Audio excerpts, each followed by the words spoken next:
here on the favorites. Today we are talking AFC West. I think the most interesting division in football. Plus, Thursday night, we got the Hall of Fame game between the Jets and the Browns. So much to unpack with my BFF, my companion, my compadre, professional bettor, Mr. Simon Hunter. Hello, Simon.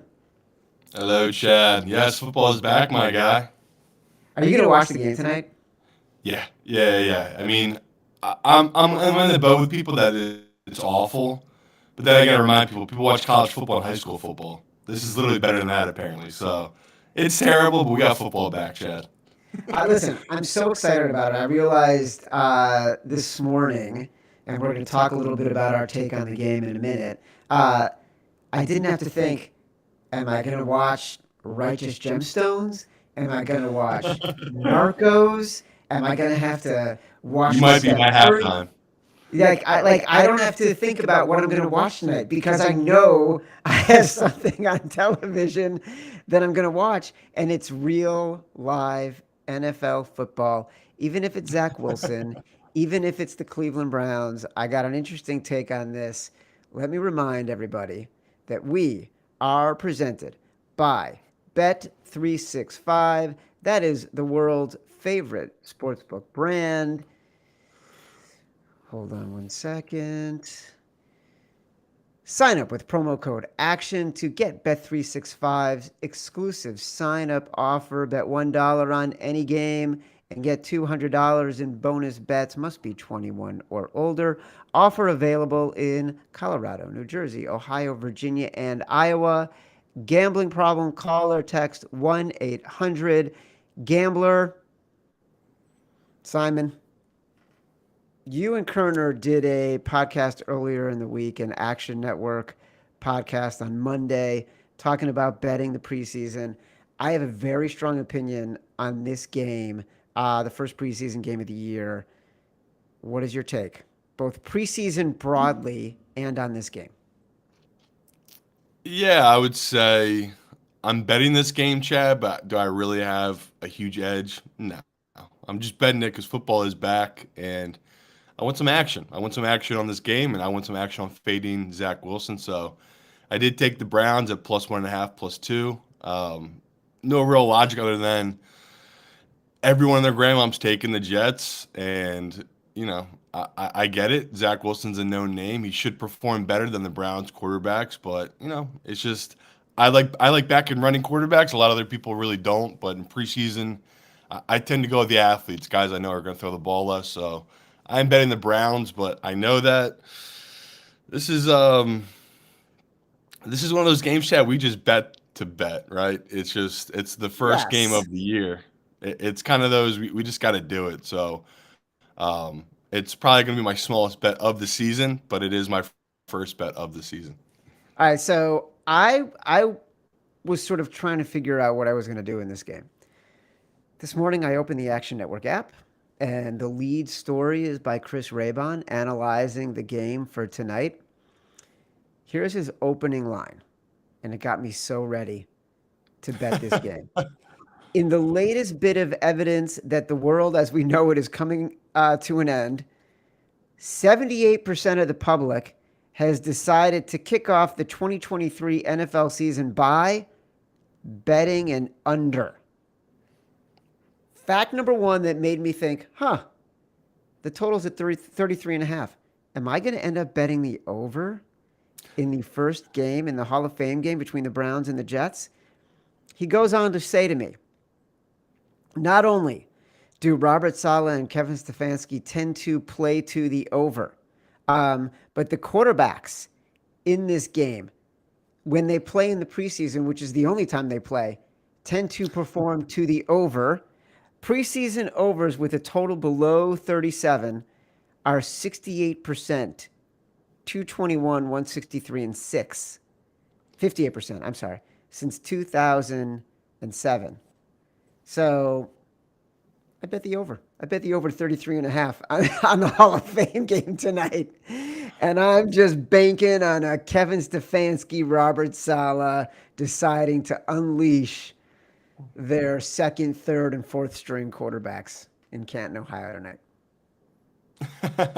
There you go. And I saw Salah is 5-1 in his early career here in preseason games straight up. So I'm going against the grain, taking the Browns. But Chad just nailed on the head. It is the first preseason game of the year. People don't put too much on us in this one.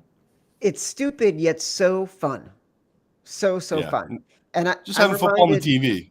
look, I'm reminded that everybody comes around to betting preseason football. Once upon a time, Trey Wingo tweeted, who would bet on preseason football? Only an idiot would bet on preseason football.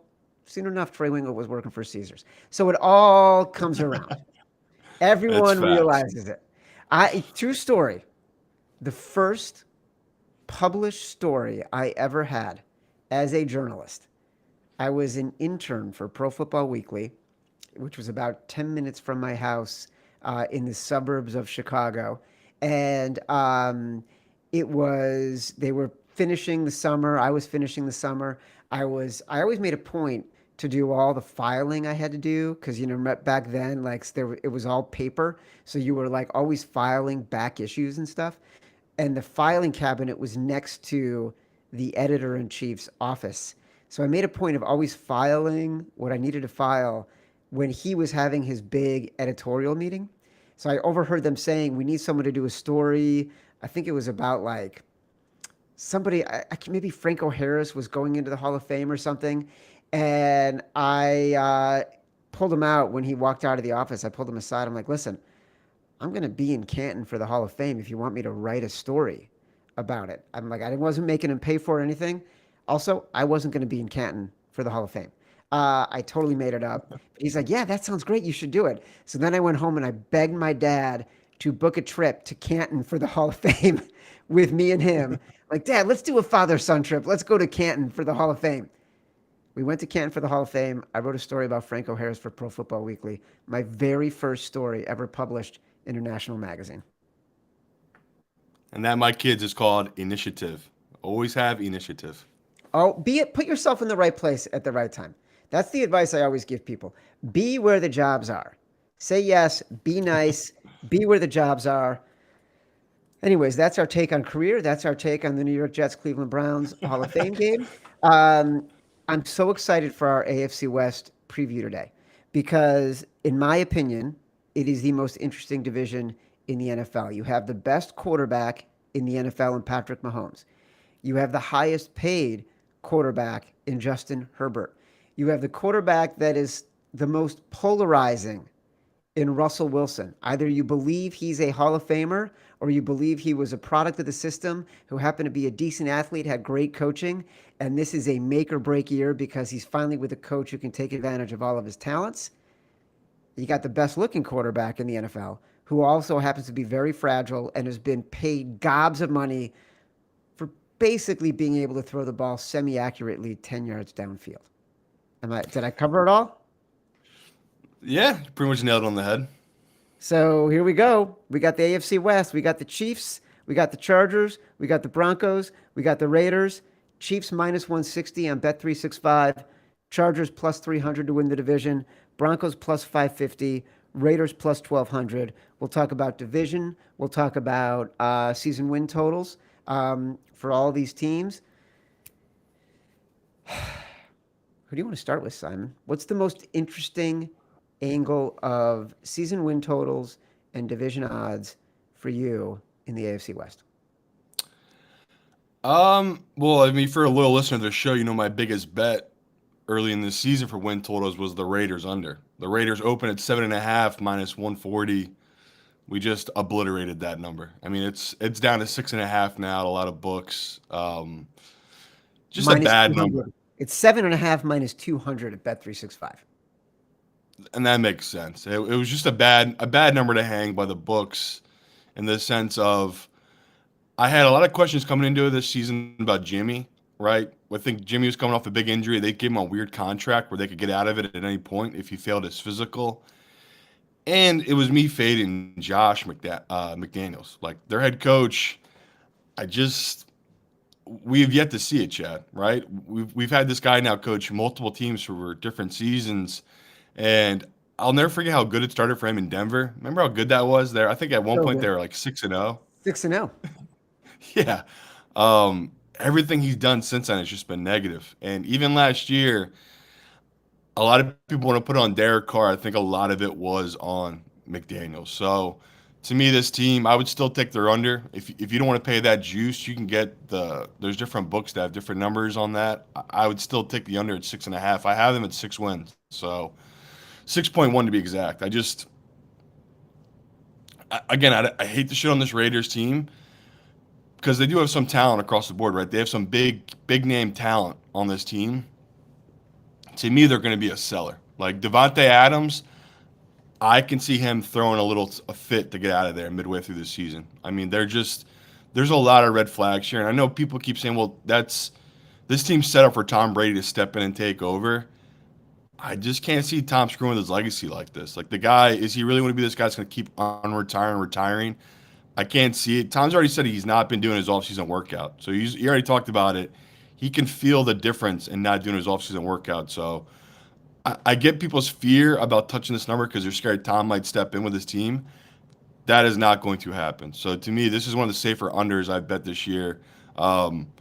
Just a team that's going to be bet on by people that live in Vegas. Outside of Vegas, I just don't see why people take this over. They're in the best division of football, and they clearly have the worst quarterback in that division. So shocked this number is still 7.5, but it makes sense just because the Vegas local love that they get, Chad.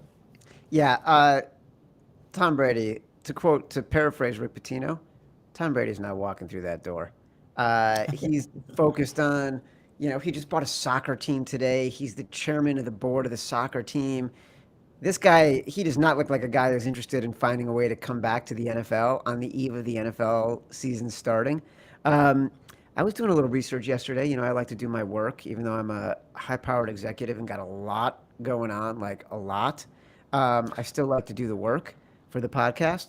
So I went through a bunch of different sort of markers for each team in the division. I went through Sean Kerner's QB tiers, which you can see in the Action Network app and actionnetwork.com. I went through Sean Kerner's strength of schedule, and I went through Pro Football Focus offensive and defensive line rankings. Because, Simon, I know that's one of the most important things for you, right? So, Jimmy G, tier 9 of Kerner's quarterback rankings. Damn. Doesn't get much lower. Okay? No, that's pretty tough. I think he goes to 10. Okay? And obviously, you can imagine Mahomes in tier 1, Herbert in tier 2. The Raiders, not surprising considering how good their division is, have the 9th hardest schedule in the NFL, per Sean Kerner. And this is what got me, where I would bet the under 7.5. I might look for an alt line of under 6.5 if it's available and get better juice, because according to PFF, the Raiders have the number 19 ranked offensive line overall. So this is a bad team in every single way. And then they've got, as you said, Devontae Adams, who will probably be disgruntled. They also got Josh Jacobs, who will definitely be disgruntled, right? So this is a team that is set up for a lot of drama, a lot of frustration, a lot of helmet throwing, a lot of this is bullshit, a lot of we don't know what our coach is doing. I would look for alt lines and bet the under 6.5. Yeah, so I'm looking here, bet 365. They do have it at their live line right now is 6.5 minus 125 right now. So their under is still juiced to minus 125, which makes sense, right? I mean, it's just a number that the pros have been betting, and it makes sense they moved it. Now it's still juiced towards the under at 6.5. So hopefully people were following me in the Action app, right? Gave it out at 7.5 in I want to say mid-March, maybe the end of March, and it's just been dropping ever since then. So easier bets, Chad, to make. This is one of them where it's just like right when this number was going to come out, I knew I was going to take the under, and it's always nice you're ahead of the party, right? Everyone eventually came in and bet this under. I still think it's going to keep moving. I think as the preseason goes along here, and you just get more tape of Jimmy making terrible throws and throwing more picks, I think this number will keep moving down. So I would grab it now if you could. Well, look, yesterday it was 7.5 minus 200. So it's moved just since yesterday. Um, and maybe the people at Bet365 got a load of our rundown and they knew we were going to be talking down the Raiders under. It's interesting to me that we're talking about the Raiders, and what we're going to end up doing here is we're just going from the bottom up because the next team to talk about is the Broncos, who last year I loved, you hated, you were right, I was wrong. This year, you're a much bigger buyer on the Broncos, plus 550 to win the division. Their season win total at Bet365 is 8.5. It's basically, I think, minus 110 on both sides, over or under. Sean Payton having quite the loud preseason, came out and basically ripped Nathaniel Hackett. This has been really interesting because part of me is looking at this and saying he might think this team is worse than he thought. And so he's trying to get ahead of it by saying how fucked up things were before he got there and making it public to downplay expectations. Because he also probably knows the Simon Hunters of the world out there think I'm a genius and know I'm a football crazy person. And I'm going to do wonders with Russell Wilson, who everyone thinks is cooked. Yeah, I think honestly it was just about Russell Wilson. That's why I said all that. I truly believe he's in the same mindset of me of this guy might be broken. Russ might have been broken after last year. Like that's football is that sliver of a line of it's how cocky are you mentally and how confident are you mentally in your own ability. And if you lose that edge, it's over. I mean, we Carson Wentz, we've seen him as a prime example. Something is broken in that guy's head. He's never been the same since his MVP run of that season he had, the year the Eagles won a Super Bowl. That's how quick it can go. You can have all the ability in the world. It doesn't really matter. So to me, Sean Payne was kind of sticking up for Russ there, really letting him know that none of that last year was his fault. And I think that's what the whole point of that was, where um, anyone that watches football, I mean, I think it was the Monday night, Chad, the first game we saw of Nathan and that him running this Denver team against Seahawks, where we were both like, this guy does not know what he's doing. He does not know what he's doing in coaching situations, let alone how to draw up an offensive scheme that fit Russ. So you nailed it, Chad. It's a guarantee. If you're a fan of the show, you know last year all I did was shit on Denver. It was a perfect storm of I believed in the regression of Russell Wilson. He had been regressing 2 years before that, and it was of the uncertainty of the new head coach they had just hired to step in to coach him. So this year it's a whole 180 for me. I guess I would put it top three. This is probably one of my bigger bets heading into the season, which is Denver to win this division. Plus 550, plus 600, plus 500, wherever you can find. The Chiefs have won this division 7 straight seasons. Andy Reid has won this division 7 straight seasons. So for you kids out there, that means he's been winning this division with Alex Smith and then transitioned to Patrick Mahomes.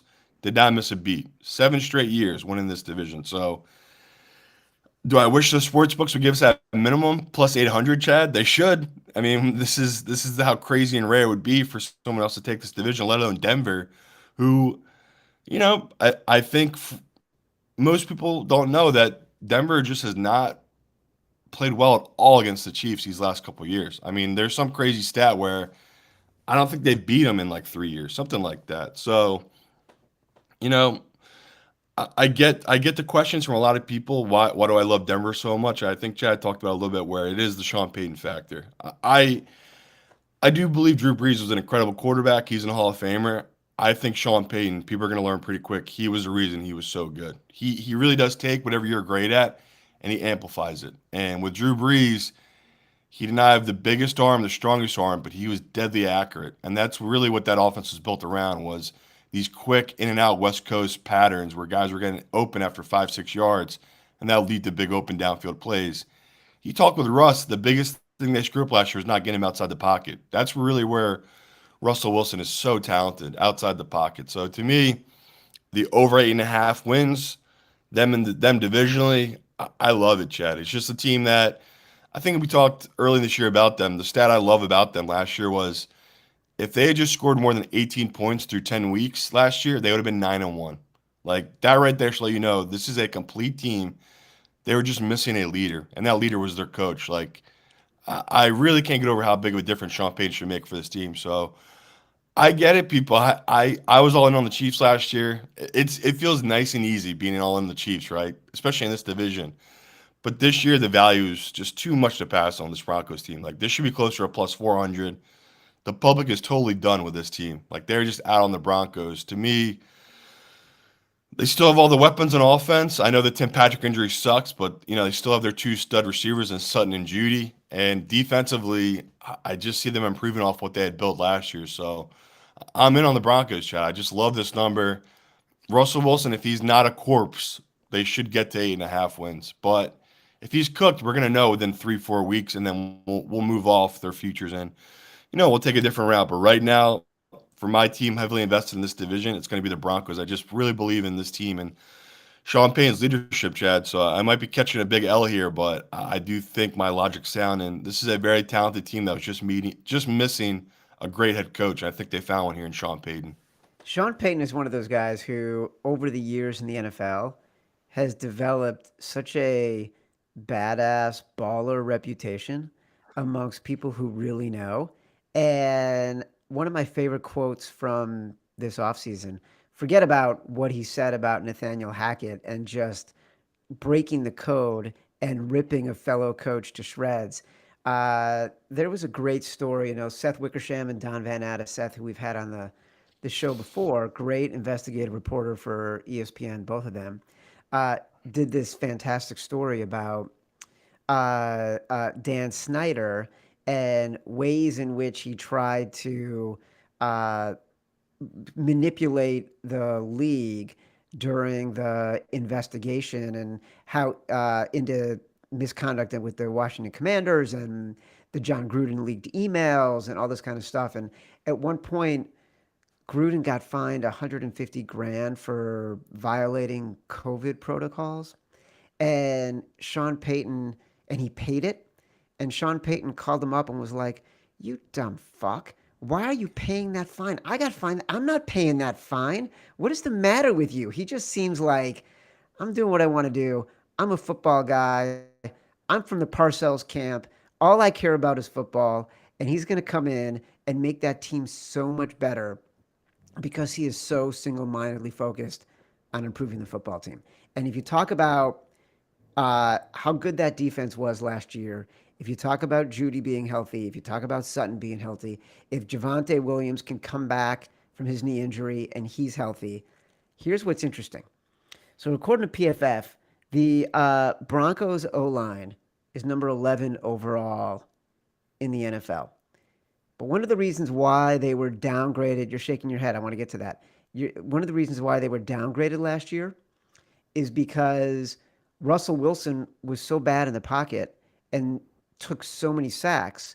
So his sort of percentage of sacks taken against pressure rate was much higher and made the Broncos O-line look worse. So if they can do some of the things you're talking about where he gets out of the pocket, shorter routes, puts him in a better position to get rid of the ball, that O-line all of a sudden looks significantly better. Yeah, and I definitely think that rating is based off last year because I have them top 10. I have them at number 8, and it's not only are they a great run blocking offensive line, they are tough, man. Like if you go back and watch a lot, like you just said, a lot of those sacks that was on Russ. It's the same thing with what I feel like a lot of teams go through with these running quarterbacks of they're always trying to make that extra play, holding on to it too long. That's what I'm hoping Sean Payton corrects here. Of you make the first couple of reads right, Russell Wilson, then you get out of the pocket. No more standing in there holding on to it forever. You need to make a couple of reads and then get out of the pocket, which I do think he struggled with last year. So, yeah, it's the classic. If you were on the Broncos last year, how can you not be on this year? It's just don't be bitter. Don't be mad that you were a little bit early on it. This really is it. To me, this is like a 2-year window for Russell Wilson of I think Sean Payton's going to give him this year and next year. And then after that, if he doesn't get any type of playoff success from him or anything, it's over. So 8.5, Chad, this is truly a treat. I got them at over 10 wins. So I really do love this number for this Denver Bronco team. I want to go back for 1 second. I wrote down a question that I forgot to ask you. You said, this is about the Raiders. Sorry, I'm bouncing back. Um, uh, but I wrote it down and I forgot to ask it. You said that you really thought this team's issue was Josh McDaniels. Did you see that in film? Like, what makes you say that? A little bit. I just didn't think he was putting Derek Carr in the best position. Like he kind of left him out there to drive, and they moved off him after 1 year. Where I think that's a pretty big deal that this guy who's been this franchise's face, moved with them from Oakland to Las Vegas, and I get it. They were upset that he didn't produce when they got him Devontae Adams and like all these weapons stuff like that. But if you go back and watch the offense, it just wasn't really smart. And it's an interesting situation where they have all the weapons there, right? They got Hunter Renfrow, they got Josh Jacobs. They should be good, but I just don't think Jimmy G's the answer to that. So, especially McDaniel's offense. I think most people would agree that yes, he was a great coach. What him and Tom Brady did was incredible. Whoever is around Tom Brady apparently is a good coach, right? It's like Byron Leftwich was a great coach in Tampa when he had Tom Brady there. Seriously. So it is tough to really judge McDaniels. All I can do is judge him off what he's done without Tom Brady, and that to me has not been good. So it's a big red flag where a lot of his offensive scheme, he would build his own offense around his own scheme. He wouldn't build around the player, which in 2023 that just does not work. If you see any smart team that builds an offense, they build around their talent skill set, which we're about to talk about the Chargers. That's the big difference that's coming seeing the Chargers. They're gonna build this offense around Herbert's strength, which is going downfield. Like that's the kid's biggest strength. So to me, that's what was lacking last year with the Raiders. They didn't really maximize Derek Carr's strengths. Now they have Jimmy G's strengths are what? Checkdowns? I don't really know what Jimmy G's strengths are. So that's just a train wreck of a team there. You know what's interesting to me? We're two teams through the AFC West, two bets that we love, in three bets that we love. The Broncos plus 550, the Broncos over 8.5, the Raiders under 6.5. I think what makes this so much more interesting than when we did the NFC West is in the NFC West, we basically liked one bet. The Rams over 6.5, maybe the Rams plus 900. Everything else we're like, kind of milquetoast, kind of middle of the road. We're strong on the AFC West. You know what else is strong, Simon? The Game Time app. You guys have heard us talk about the Game Time app all offseason long. They're the fastest growing ticketing app in the US. I love Game Time. Honestly, I use it all the time. And if you're going to get out to a pro or college game this week, or even a concert, Game Time has amazing last minute deals on tickets to all of these. I'm actually opening the Game Time app right now from my house. I can see get in price for New York Yankees tonight. $16. But no matter where you live, download the Game Time app, get out and have some fun this week. You deserve it. And you can redeem code favorites for $20 off your first purchase. Terms apply. Again, just download the app and enter code favorites for $20 off. Download Game Time today. Last minute tickets, lowest price guaranteed. What I'm talking about. A little Game Time action. Well, look, you mentioned the Chargers. Justin Herbert just signed a massive new contract. Until Joe Burrow signs his extension, he will be the highest paid quarterback in the NFL. The Chargers have been an enigma, right? So much talent. Eckler, Allen, Herbert, Williams, underperforming consistently. Either their coach is making terrible decisions, high risk decisions on fourth downs that are even beyond sort of the pressure testing of analytics. Last year, spectacular collapse in the playoffs. They fired Joe Lombardi, their offensive coordinator. Either the Chargers are too cheap to get rid of the entire coaching staff, so they keep the head coach because they don't want to pay two of them, or they decide Brandon Staley is the guy, just give him a new offensive coordinator. They bring in Kellen Moore. You say that the Chargers offense will improve because they will take advantage of Justin Herbert's talents. Chargers right now plus 300 to win the division. 9.5 is the season win total, minus 125 to the over, plus 100 to the under. Are we buyers or sellers on the Chargers right now? I can tell you this, John. I was in Vegas 2 weeks ago. This is who the pros love. The pros love the Chargers. They love their futures. They love their win total. They love their division odds. I'll take their over on win totals, but I'm not touching their division odds. I can't do it. I get where they're coming from. They think this is the kid that's going to dethrone Mahomes. Totally get it. They should be well improved on offense this year. This kid, who knows if he had broken ribs last year, but he definitely wasn't right. He definitely took about four to 5 weeks there to get right. You could tell every time he threw the ball, he was wincing. I mean, I'll never forget that Seahawks game. I'm pretty sure they lost. Every throw he made, every time he stepped into the pocket, you could see his face just wince anytime he threw the ball, and that's just brutal to play with. So to me, the kid, I knew he was smart, knew he had a hell of a talent in his arm. Now I know he's tough as shit. That's really, you can't ask for much more if you're a Chargers fan. Like, you literally have hit the jackpot in Herbert. And, I get why people were upset that I had him over Hurts in my top 5. It's like, what has this kid ever done? Why would he be over Hurts, who's been to a Super Bowl?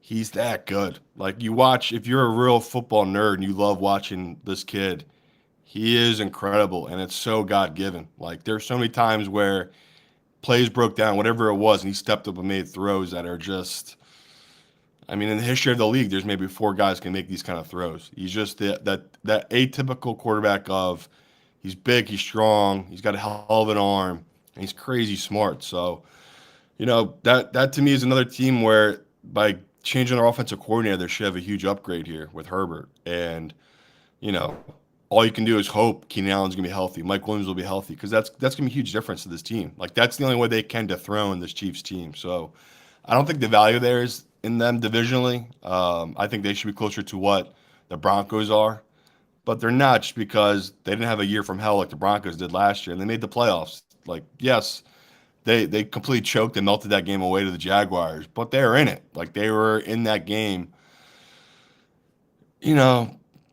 I don't want to say this is a big make or break year for this Chargers team, but it feels a little bit that way, right? It's like, Of course you it just does.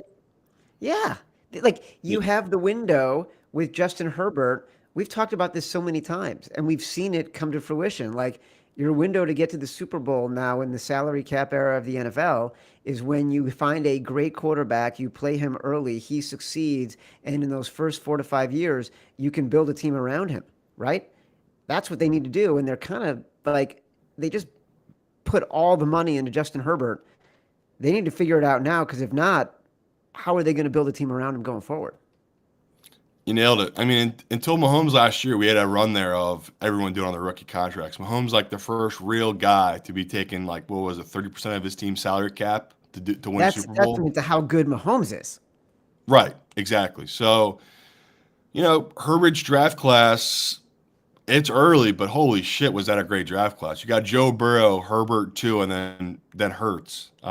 Pretty incredible that you got 2 guys from your draft class already played in a Super Bowl. And Herbert arguably is the best one in this group, but we have Joe rated higher because Joe has done more, right? Joe has gone to the AFC Championship game 2 out of the 3 last year, years. Like, this kid is incredible. So, you know, I wasn't shocked in all the pros I talked to how they're all so high on this Chargers team. My argument to them was, I just think there's better value on this Denver team. And the Denver is going to have an easier schedule just because of where they finished last year, where, this is going to be a test for this Chargers team this year. I think you nailed it, Chad. It really is do or die. Like, next year, the money's going to start kicking in for this Chargers team. They're not going to be able to keep around the Joey Bosa's. They're not going to be able to keep around the Keenan Allens. Like, there's people are going to have to start walking. So that's a fair point by you. It really is this year and next year for this team. And then what? You're going to be spending all this money on this quarterback. He is, I believe, the highest paid quarterback right now, right? Yes, Herbert, because he signed the most recent deal. So, yeah.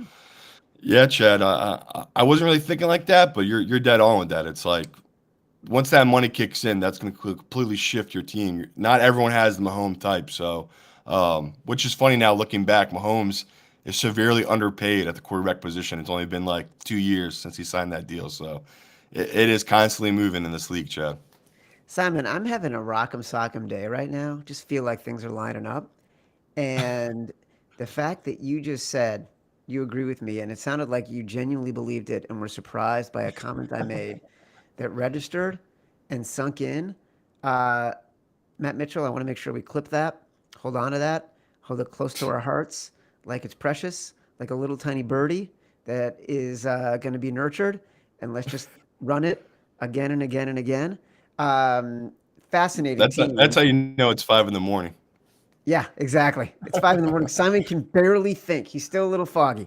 Still wiping away the cobwebs and That's whatever why I else got the happened. notes, baby. Yeah, whatever else happened last night.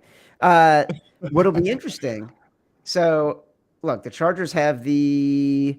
I'm looking at Kroner's rankings. Middle of the road schedule, 15th easiest. Uh, you didn't mention. You mentioned Keenan Allen. You mentioned Mike Williams. You mentioned Bosa. Rashawn Slater. Like, that is a guy who could come up and cost a crap load of money for this team. And you need to be thinking about, like, how are we going to maintain an offensive line that continue to protect Justin Herbert? Yeah, they'll make it work. Like again, this is a team that I think they know what they need to draft now. They need to start just drafting 6'4" wide receivers. You just need to get big body guys who can go down the field and get these deep balls from Herbert. Austin Eckler, that's the biggest thing to me, Chad. It's like you got what is he? Top two, top three running back in football right now. He is the perfect hybrid running back. He can catch the ball, he can run the ball, fast as hell, crazy smart. He will not be here for another year or two. Like this really is it for him as well. Yeah. So, like you just said, it's all there for Herbert. If he doesn't produce this year, I have no doubt in my mind. Well, both of us, I think, will drop him out of our top five next year. It's like we're kind of putting the pressure on him, well deserved. Like you have all the talent, you got the new OC, you're changing the offense to be catered more towards your strengths. Really, no more excuses for Herbert. He's just such a likable kid. It's hard to shit on him. It's about that time, Chad. Like this is really it for the kid where we know how much talent you have. Are you going to be another Dan Marino, which is all the talent in the world and never producing that Super Bowl? Or are you going to be like Mahomes and you're going to step up in these clutch moments? And that's really what we're looking for here from Herbert, where he's going to take that next step, or is he going to be this guy where every year he gets his team to 10, 11 wins, makes the playoffs, and then just peters out once he makes the playoffs. So, yeah, of all the quarterbacks now that I'm thinking about, he might be number one or two most pressure heading into the season. It's interesting you mentioned the Joe Burrow stuff. Joe Burrow's gotten farther, but also this is the classic Justin Herbert just focuses on football, doesn't make a lot of noise, doesn't do it with tremendous style, and you've got like Joe Burrow who does it with all style behind a terrible offensive line, and because he makes it look good under pressure in moments when he shouldn't even be under pressure, uh, he's naturally elevated, and he'll be the highest paid quarterback as soon as he renegotiates his deal. All right, last team, Kansas City Chiefs. 11.5 is the season win total, minus 140 to the over. They're minus 160 to win the division. The under is plus 100, I think, 110 at Bet365. Um, Kind of rebuilding their offensive line again for the second time in as many years, getting some new tackles, but still a really highly ranked, probably a top five offensive line. Because they're the best team in their division, their schedule, according to Sean Kerner, remarkably easy. Anything that interests us about the Kansas City Chiefs right now? No, it's a team that I was crazy high on last year, and I got really lucky that everything broke right for this team. Like, should they have been the one seed? No. That easily should have been the Bills or Cincinnati. Because of a technicality, they ended up being the number one seed. That was great. Then they had beaten the Jaguars. Mahomes gets hurt.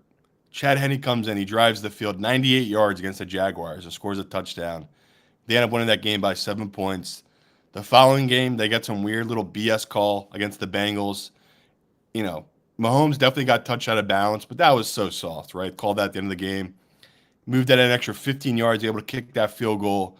They won the AFC Championship game by 3 points.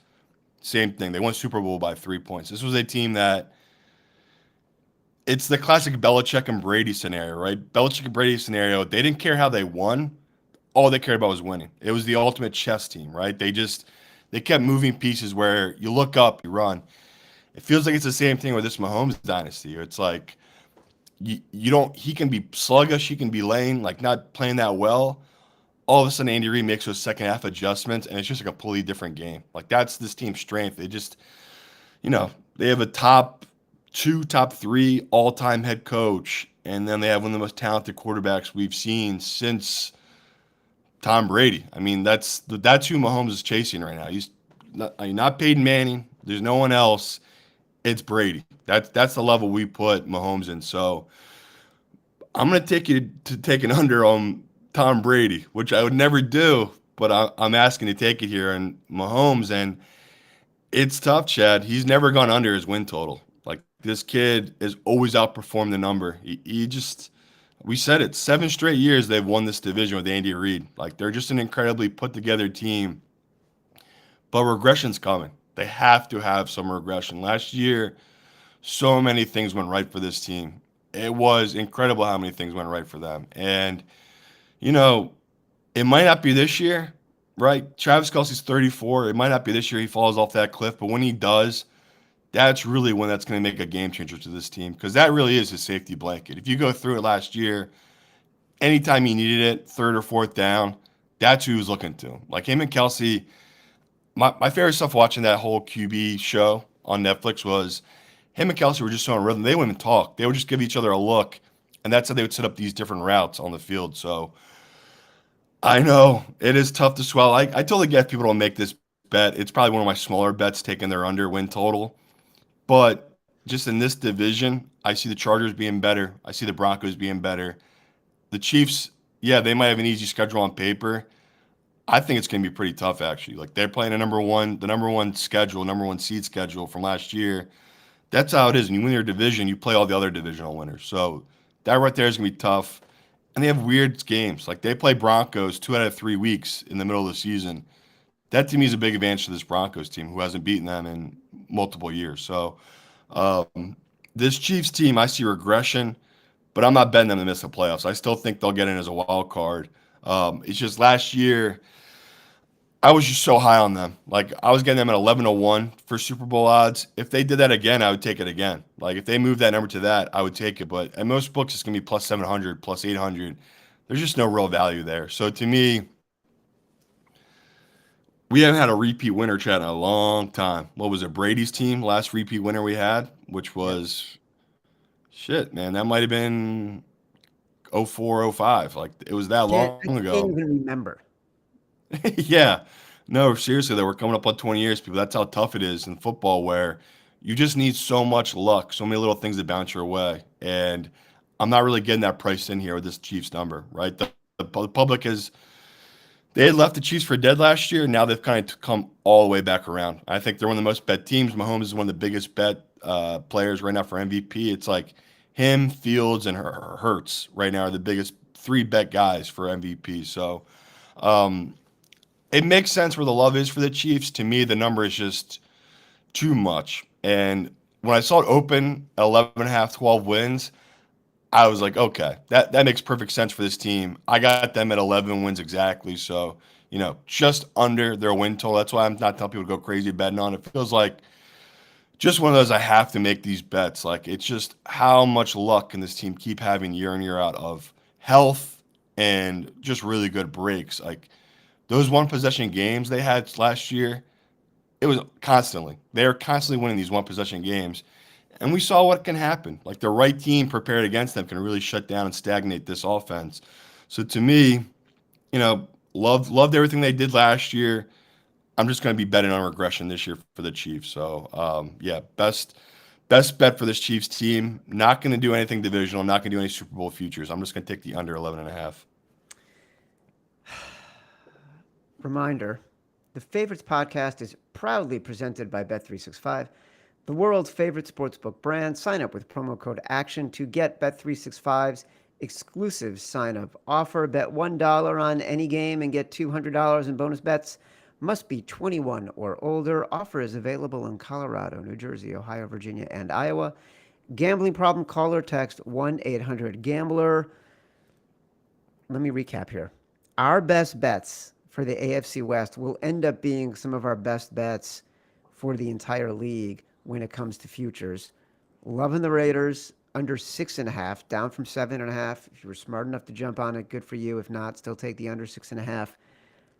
We like the Chiefs plus 550 to win the division. We like the No, Chiefs. Denver Broncos. Denver I mean, Broncos. I'm sorry. The Broncos plus 550 to win the division. The Broncos over 8.5 wins. You can still get that at minus 110 at Bet365. Little taste on the Chiefs under 11.5. This has been the Favorites podcast presented by Bet365, part of the Action Network. For Simon Hunter, I am Chad Millman. Download us from Apple Podcasts, from Spotify, wherever you get your podcasts. Rate, review, subscribe, leave us 5 stars. Say whatever you want. Feedback is a gift. We will continue the division previews next Tuesday. Until then, love you.